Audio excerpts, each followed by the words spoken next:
जय हिंद दोस्तों, आप लोगों को हमारे यूट्यूब चैनल में स्वागत है। दोस्तों, आज आप लोगों के लिए 50 महत्वपूर्ण ऑब्जेक्टिव प्रश्न लेकर गए हैं जो सभी एग्जाम के लिए महत्वपूर्ण हैं। चाहे आप पीपीएससी का तैयारी कर रहे हों या दरोगा का या बिहार एसएससी का या बिहार शिक्षक का, सभी के लिए यह जो है महत्वपूर्ण प्रश्न है। तो दोस्तों, वीडियो को अंत तक देखने के लिए वीडियो में बने रहिएगा। अगर आप इस चैनल पर नए हैं तो चैनल को जो है सब्सक्राइब कर लें। तो दोस्तों, वीडियो को स्टार्ट करते हैं। आज का पहला क्वेश्चन है कि निम्न में से कौन सा मूल अधिकार केवल जो है भारतीय नागरिक को ही प्राप्त है। पहला है ऑप्शन अनुच्छेद 15 में प्रदत्त मूल अधिकार, ऑप्शन बी में है कि अनुच्छेद 16 में प्रदत्त मूल अधिकार, ऑप्शन सी है कि अनुच्छेद 19 में प्रदत्त मूल अधिकार। तो इसका सभी आंसर हो जाएगा उपयुक्त में से सभी। तीनों अनुच्छेद जो है में जो मूल अधिकार है केवल भारतीय नागरिक को ही प्राप्त है। अनुच्छेद 15 में जो है बतलाया गया है कि आप जाति, धर्म, लिंग या जन्म स्थान के आधार पर भेदभाव नहीं कर सकते हैं। अनुच्छेद 16 जो है अनुच्छेद 16 में जो है लोक नियोजन की चर्चा है, और अनुच्छेद 19 में बोलने की स्वतंत्रता, प्रेस की स्वतंत्रता, ये सभी जो अनुच्छेद 19 में है। दोस्तों, 19 मूल अधिकार जो है यूएसए से लिया गया है। मूल अधिकार की चर्चा भाग 3 में और अनुच्छेद 12 से 35 तक में किया गया। अगला क्वेश्चन है कि राज्य निम्न कथन पर विचार करें। तो राज्यसभा के सदस्यों का कार्यकाल 4 वर्ष होता है। गलत है, 6 वर्ष होता है। राज्यसभा सदस्य के लिए कम से कम 35 वर्ष आयु होना चाहिए। गलत है, 30 वर्ष होता है। राज्यसभा स्थायी सदन है, लेकिन इसके 1/4 सदस्य प्रति दूसरे वर्ष पदमुक्त हो जाते हैं। गलत है, 1/3 सदस्य जो है प्रति वर्ष पदमुक्त हो जाते हैं। तो उपयुक्त कथन में से कौन सा कथन गलत है? तो इसका सही आंसर होगा उपयुक्त में सभी कथन गलत है। तो राज्यसभा की चर्चा जो है अनुच्छेद 80 में है। राज्यसभा को जो है अस्थायी सदन, उच्च सदन या द्वितीय सदन भी कहा जाता है। राज्यसभा का सभापति उपराष्ट्रपति होता है। राज्यसभा जो है धन विधेयक को 14 दिन से ज़्यादा नहीं रख सकता है। अगला क्वेश्चन है कि धन विधेयक को राज्यसभा अधिकतम कितने दिन तक रख सकता है? तो इसका सही आंसर हो जाएगा 14 दिन। राज्यसभा जो है धन विधेयक को 14 दिन से अधिक दिन नहीं रोक सकता है। धन विधेयक की चर्चा जो है अनुच्छेद 109 में दिया गया है।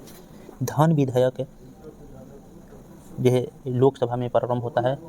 कोई विधेयक धन विधेयक है या नहीं, इसकी जो है निर्णय लोकसभा के अध्यक्ष करते हैं। अगला क्वेश्चन है कि कोई व्यक्ति उच्च न्यायालय के न्यायाधीश नियुक्त होने का पात्र होगा जब वह भारत राज्य क्षेत्र में कम से कम 10 वर्षों तक न्यायिक पद पर धारण किया हो या लगातार 10 वर्ष तक उच्च न्यायालय या न्यायालयों में अधिवक्ता रहा। दूसरा ऑप्शन है कि उसकी आयु कम से कम 35 वर्ष हो। तो उपयुक्त में से कौन सा सही है? तो दोस्तों, इसका सही आंसर हो जाएगा ऑप्शन ए, केवल एक। उसकी आयु कम से, इसका कोई जो है आयु निर्धारण नहीं किया गया है कि कितना वर्ष में यह जो है कम से कम कितना वर्ष होना चाहिए। अधिक से अधिक यह 62 वर्ष तक रह सकता है। राज्यसभा उच्च न्यायालय की जो है चर्चा अनुच्छेद जो है 214 में किया गया है। सुप्रीम कोर्ट की व्यवस्था यूएसए से लिया गया है। सुप्रीम कोर्ट के जो है जज की जो शपथ जो है राज्यपाल करते हैं। सुप्रीम कोर्ट जो है अनुच्छेद 226 के तहत 5 प्रकार के रिट जारी कर सकता है। अगला क्वेश्चन है कि वित्तीय आपात उद्घोषणा का अनुमोदन करने वाले संकल्प सदन के दोनों सदनों द्वारा कितने माह के भीतर होना चाहिए? तो इसका सही आंसर हो जाएगा 2 माह। अगला क्वेश्चन है कि भारत में पहली बार केंद्र सरकार के विरुद्ध लोकसभा में अविश्वास प्रस्ताव कब लाया गया था? तो इसका सही आंसर हो जाएगा बी, 1963 में लाया गया था। अगला क्वेश्चन है कि राज्य के नीति निर्देशक तत्वों के प्रवर्तन के लिए किस अनुच्छेद में उपबंध किया गया है? तो इसका सही आंसर हो जाएगा ऑप्शन ए, अनुच्छेद 37 में किया गया है। राज्य के नीति निर्देशक तत्व की चर्चा जो है भाग जो है 4 में किया गया है। अगर अनुच्छेद पूछता है तो अनुच्छेद जो है 36 से लेकर के 51 तक में चर्चा है। राज्य के नीति निर्देशक तत्व जो है आयरलैंड के संविधान से लिया गया है। आयरलैंड के संविधान से लिया गया है। अनुच्छेद 38 में जो है लोक कल्याण की अभिवृत्ति की चर्चा है। इसी में जो है राशन कार्ड मिलता है। अनुच्छेद 39 में जो है समान काम के लिए समान वेतन की चर्चा है, चाहे स्त्री हो या पुरुष हो, अगर समान काम कर रहे हो तो दोनों का जो है समान वेतन मिलेगा। अगला क्वेश्चन है दोस्तों कि चलैया समिति का गठन किस वर्ष किया गया था? तो इसका सही आंसर 1951 में किया गया था। अगला क्वेश्चन है कि निम्न में से किस क्रांति का संबंध कोको उत्पादन या चमड़ा उत्पादन से है? तो इसका सही आंसर हो जाएगा 9 का ए, भूरी क्रांति। काली क्रांति का संबंध पेट्रोलियम से है, धूसर क्रांति का संबंध सीमेंट से है, गोल्डन क्रांति का संबंध जो है बागवानी और जो है शहद से है। अगला क्वेश्चन है कि एक धन जो आसानी से विदेश से आता है लेकिन आसानी से ही चला जाता है, तो इसे किस प्रकार जाना जाता है? इसे हॉट मनी के नाम से जाना जाता है। इसका सही आंसर डी हो जाएगा। अगला क्वेश्चन है कि गन्ने का उचित और पारिश्रमिक मूल्य अनुमोदित करता है, तो इसका सही आंसर हो जाएगा ऑप्शन ए, आर्थिक मामलों पर कैबिनेट समिति। अगला क्वेश्चन है कि असहयोग आंदोलन में कौन सा कार्यक्रम शामिल नहीं पूछ रहा है। पहला ऑप्शन है कि सरकारी पदों का त्याग, ये सही है। दूसरा है विदेशी माल का बहिष्कार, ये भी सही है। अगला है अदालतों का वकीलों द्वारा बहिष्कार, ये भी सही है। अगला है सरकारी वाहनों से यात्रा करने पर प्रतिबंध, ये गलत है। इसका सही आंसर होगा ऑप्शन डी। दोस्तों असहयोग आंदोलन 1920 ईस्वी में प्रारंभ हुआ था। असहयोग आंदोलन को जो है चित्तरंजन दास ने विरोध किया था। और दोस्तों असहयोग आंदोलन के दौरान ही 5 फरवरी 1922 में चौरी चौरा हत्याकांड करा था और 12 फरवरी 1922 को असहयोग आंदोलन वापस ले लिया गया था। अगला क्वेश्चन है दांडी मार्च की समाप्ति किस तिथि को हुई थी? तो इसका सही आंसर हो जाएगा 6 अप्रैल 1930 को। शुरुआत हुआ था आपको जो है 12 मार्च 1930 ईस्वी को शुरुआत हुआ था और ख़त्म हुआ था 6 अप्रैल 1930 ईस्वी को। कुल मिलाकर 24 दिन तक चला था। इसमें 78 व्यक्ति ने भाग लिए थे। इसमें जो है बिहार से जो है गिरधरधारी चौधरी थे शामिल। अगला क्वेश्चन है गांधी के जीवन काल में घटी निम्न घटनाओं का कालक्रम सही नहीं पूछ रहा है। तो चौरी चौरा घटना जो है 5 फरवरी 1922 ईस्वी को सही है। दूसरा है द्वितीय गोलमेज सम्मेलन 7 सितंबर 1931, ये भी सही है। तीसरा है पूना समझौता 24 सितंबर 1932, ये भी सही है। चौथा है भारत छोड़ो आंदोलन 23 मार्च 1942, गलत है। भारत छोड़ो आंदोलन की शुरुआत जो है 9 अगस्त 1942 ईस्वी को हुआ था, 9 अगस्त 1942 को। दोस्तों भारत छोड़ो आंदोलन के दौरान ही करो या मरो का नारा दिया गया था। भारत छोड़ो आंदोलन के समय ही अमेरिकी पत्रकार लुई फिशर थे। अगला क्वेश्चन है आज़ाद हिंद फौज के साथ सुभाष चंद्र बोस ने सिंगापुर में स्वतंत्र भारत की अस्थायी सरकार का गठन कब किया था? इसका सही आंसर हो जाएगा 21 अक्टूबर 1943, ऑप्शन बी 15 का। दोस्तों आज़ाद हिंद फौज का मूलतः जो है स्थापना जो है मोहन सिंह ने किए थे, लेकिन सुभाष चंद्र बोस ने इसका गठन जो 1 जुलाई 1943 ईस्वी को किए थे। सुभाष चंद्र बोस ने ही जो है जय हिंद का नारा दिया था, तू मुझे खून दो मैं तुम्हें आज़ादी दूंगा।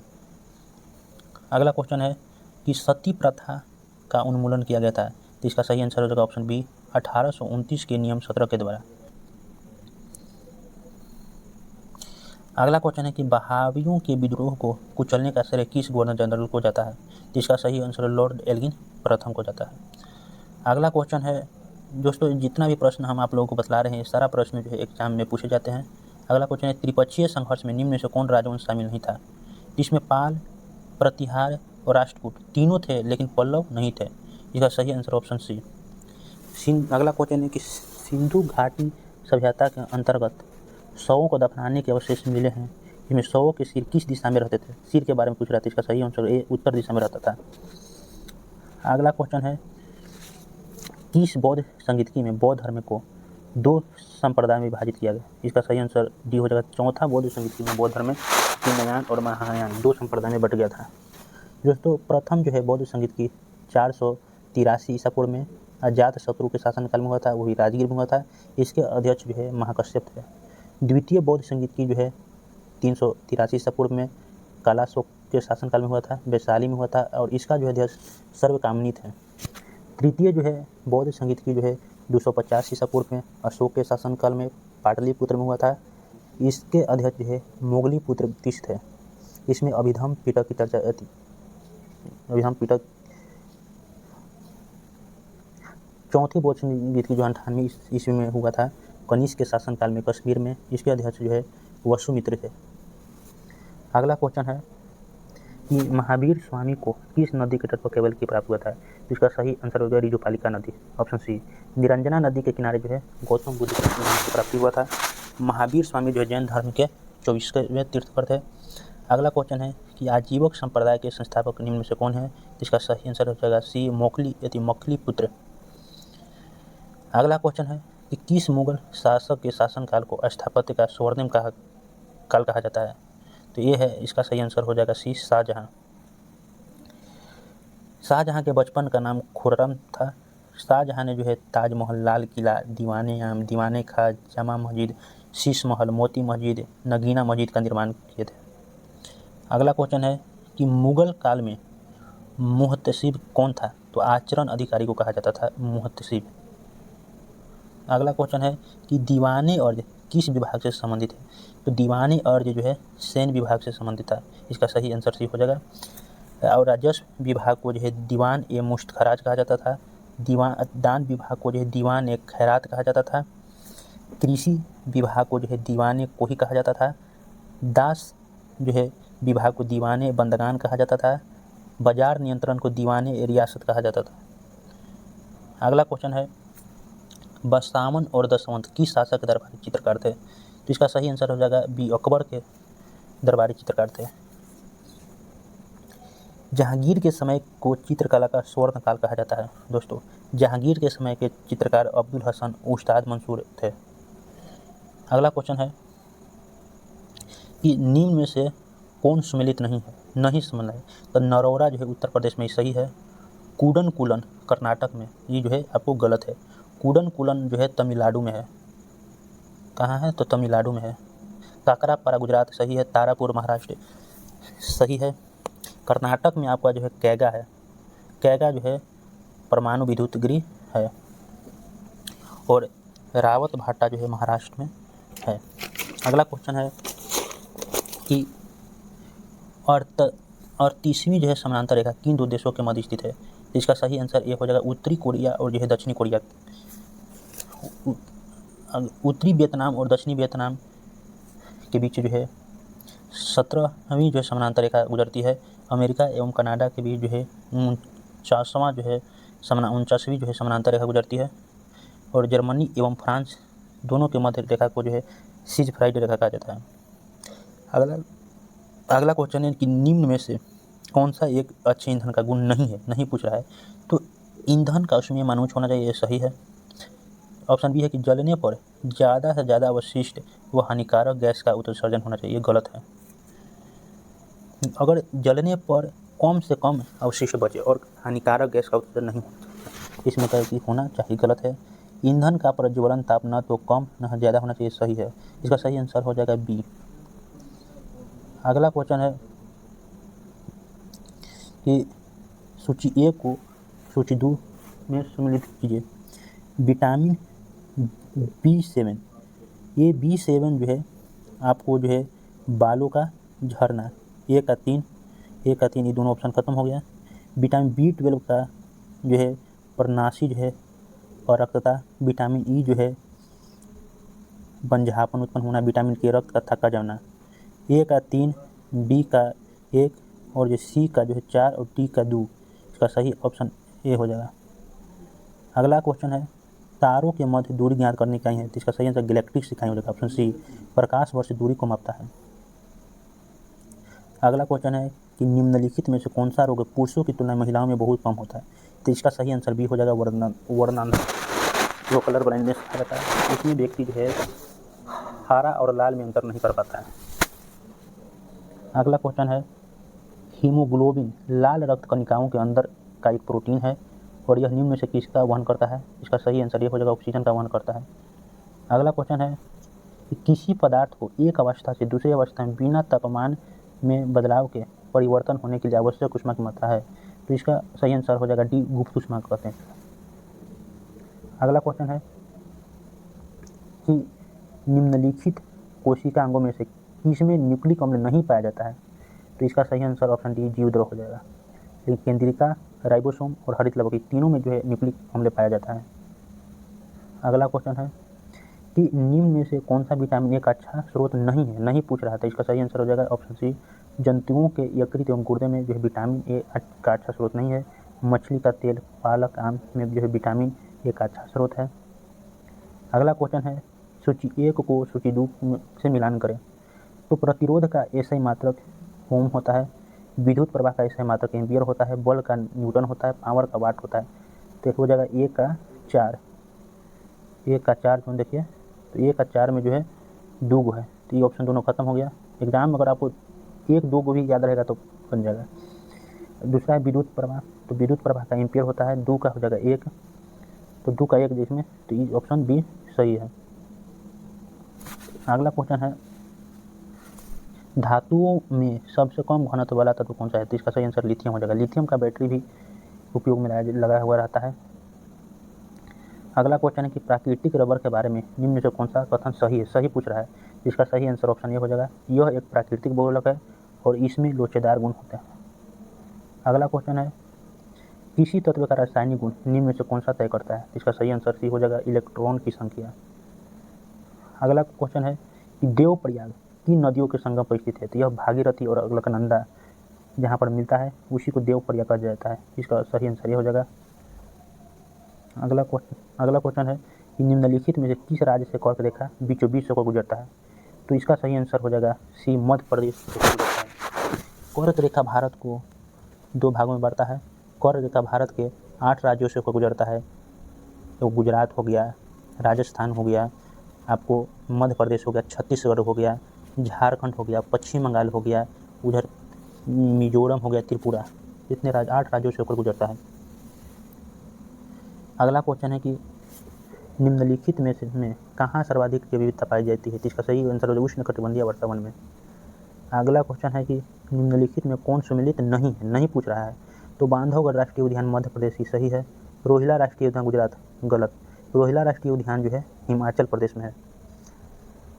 गुजरात में गिर राष्ट्रीय उद्यान है, ब्लैकबक राष्ट्रीय उद्यान है, आपको बांदीपुर राष्ट्रीय उद्यान कर्नाटक सही है, सिमलीपाल राष्ट्रीय उद्यान उड़ीसा ये भी सही है। अगला क्वेश्चन है निम्नलिखित में कौन शीत महासागरीय जलधारा नहीं है? नहीं पूछ रहा है, तो इसमें अग्लुहास इसका सही आंसर हो जाएगा। बेंगुएला, हमबोल्ट, लेब्राडोर ये सब है, लेकिन अग्लुहास नहीं।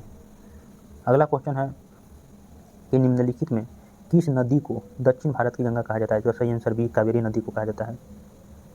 अगला क्वेश्चन है कि प्रशांत महासागर क्षेत्र में रिंग ऑफ फायर किस लिए जाना जाता है? तो यह भूकंप और ज्वालामुखी के लिए जाना जाता है। ऑप्शन नंबर 20 इसका सही हो जाएगा। अगला क्वेश्चन है 48 नंबर कि निम्नलिखित में कौन सही सम्मिलित नहीं है? नहीं कह रहा। तकला मकान चीन सही है, चीन में ही जो है गोबी मरुस्थल है। थार मरुस्थल भारत में सही है। अटाकामा का मरुस्थल चिली ये भी सही है। गिब्सन मरुस्थल अफ्रीका में नहीं है। गिब्सन हो गया, सैंडी हो गया, विक्टोरिया ये सब जो है ऑस्ट्रेलिया में है। अगला क्वेश्चन है कि प्रतिरोधात्मक या घर्षणात्मक बेरोजगारी है? इसका सही आंसर हो जाएगा ऑप्शन सी, व्यवसाय या रोजगार परिवर्तन की प्रक्रिया के दौरान श्रमिक व्यक्ति का कुछ समय के लिए बेरोजगार होना है।